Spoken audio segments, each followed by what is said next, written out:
Lucent. Lucent में आज हम पढ़ने जा रहे हैं इतिहास, भारत का इतिहास। उत्तर में हिमालय से लेकर दक्षिण में समुद्र तक फैला यह उपमहाद्वीप भारतवर्ष के नाम से ज्ञात है, जिसे महाकाव्य तथा पुराणों में भारतवर्ष अर्थात भरतों का देश तथा यहाँ के निवासियों को भारतीय अर्थात भरत की संतान कहा गया है। भरत एक प्राचीन कबीले उत्तर पश्चिम में रहने वाले लोगों का एक समूह का नाम था। इसका उल्लेख ऋग्वेद में भी मिलता है। बाद में इसका प्रयोग देश के लिए होने लगा।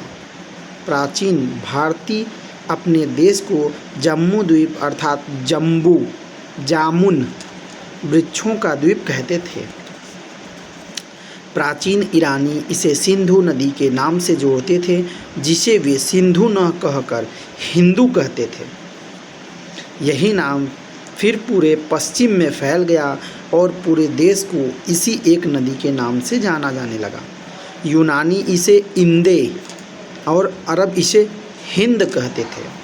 मध्यकाल में इस देश को हिंदुस्तान कहा जाने लगा। यह शब्द भी फारसी शब्द हिंदू से बना है। यूनानी भाषा के इंदे के आधार पर अंग्रेज इसे इंडिया कहने लगे। विंध्य की पर्वत श्रृंखला देश को उत्तर और दक्षिण दो भाग में बांटती है। उत्तर में इंडो यूरोपीय परिवार की भाषाएं बोलने वाले को और दक्षिण में द्रविड़ परिवार की भाषाएं बोलने वालों का बहुमत है।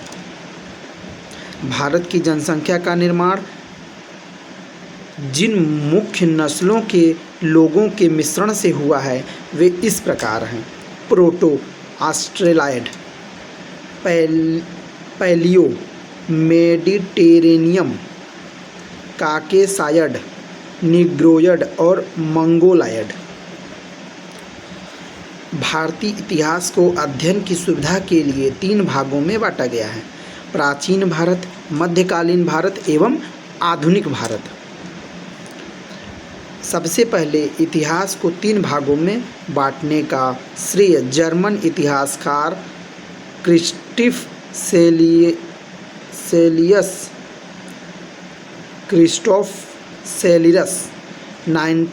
1638 से लेकर 1707 AD को है। अब आता है प्राचीन भारत। प्राचीन भारत में पहला पॉइंट है प्राचीन भारतीय इतिहास के स्रोत। कौन कौन से स्रोत हैं देखिए। प्राचीन भारतीय इतिहास के विषय में जानकारी मुख्यतः 4 स्रोतों से प्राप्त होती है, जैसे धर्म ग्रंथ, ऐतिहासिक ग्रंथ, विदेशियों का विवरण व पुरातत्व संबंधी साक्ष्य। धर्म ग्रंथ एवं ऐतिहासिक ग्रंथ से मिलने वाली महत्वपूर्ण जानकारी क्या क्या है, आइए हम आपको बताते हैं। भारत का सर्वप्राचीन धर्म ग्रंथ वेद है, जिसके संकलनकर्ता महर्षि कृष्ण द्वैपायन वेद व्यास को माना जाता है। वेद वसुदैव कुटुंबकम का उपदेश देते हैं। भारतीय परंपरा वेदों को नित्य तथा अपौरुषेय मानती है। वेद 4 हैं। कौन कौन से वेद 4 होते हैं? ऋग्वेद, यजुर्वेद, सामवेद और अथर्ववेद। इन चारों वेदों को संहिता कहा जाता है। इन चारों को संहिता कहा जाता है। जैसे ऋग्वेद में देखिए क्या होता है, ऋचाओं के क्रमबद्ध ज्ञान के संग्रह को ऋग्वेद कहा जाता है। ऋग्वेद किसे कहते हैं? ऋचाओं के क्रमबद्ध ज्ञान के संग्रह को ऋग्वेद कहा जाता है। इसमें 10 मंडल, 1028 सूक्त जैसे वाल्मीकि पाठ के 11 सूक्तों सहित हैं एवं 10,462 ऋचाएँ हैं। इन वेद के ऋचाओं के पढ़ने वाले ऋषि को होत्री कहते हैं। इस वेद से आर्य के राजनीतिक प्रणाली, इतिहास एवं ईश्वर की महिमा के बारे में जानकारी मिलती है। अगला पॉइंट है विश्वामित्र द्वारा रचित ऋग्वेद के 3 मंडल में सूर्य देवता सावित्री को समर्पित प्रसिद्धि गायत्री मंत्र है। इसके 9वें मंडल में देवता सोम का उल्लेख है।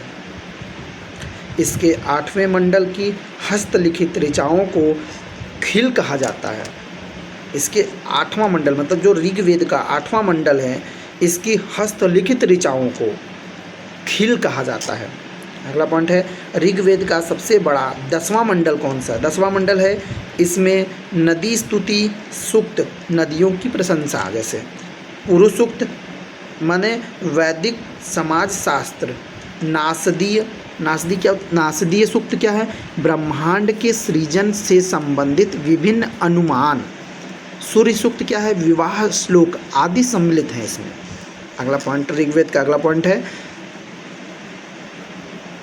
चातुष्वर्ण समाज की कल्पना का आदि स्रोत ऋग्वेद के 10वें मंडल में वर्णित पुरुष सूक्त है, जिसके अनुसार 4 वर्ण जैसे ब्राह्मण, क्षत्रिय, वैश्य, शूद्र आदि पुरुष ब्रह्मा के क्रमशः मुख, भुजाओं, जंघाओं और चरणों से उत्पन्न हुए हैं।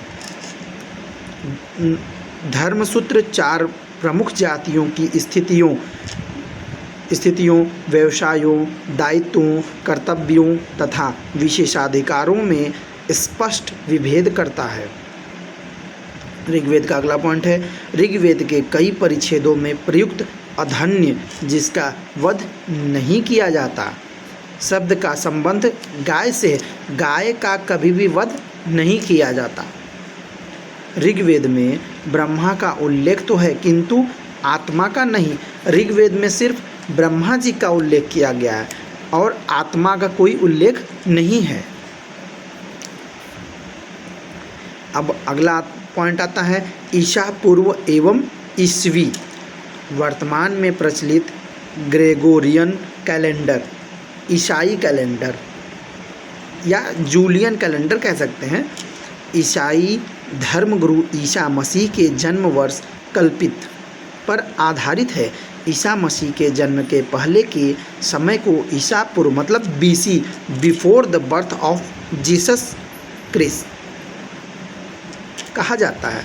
ईसा पूर्व में वर्षों की गिनती उल्टी दिशा में होती है। जैसे महात्मा बुद्ध का जन्म 563 ईसा पूर्व में एवं मृत्यु 483 ईसा पूर्व में हुआ।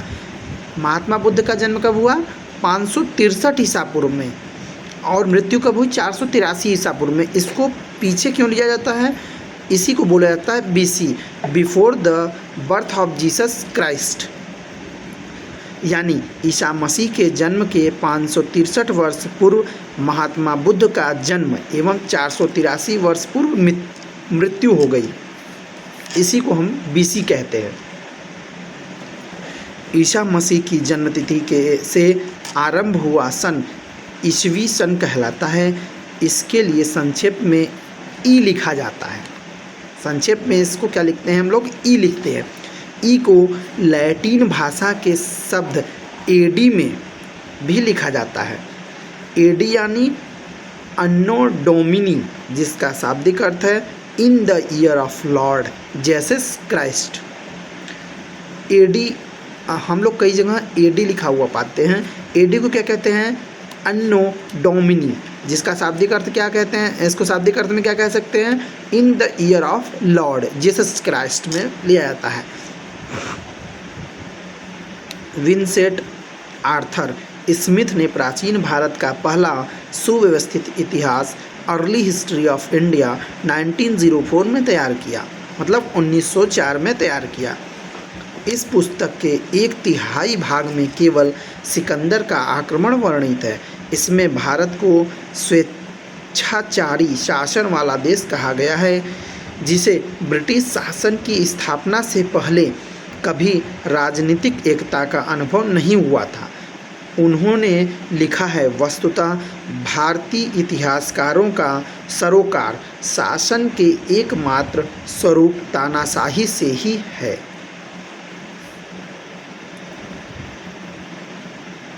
अगला है ऋग्वेद का पॉइंट क्या है?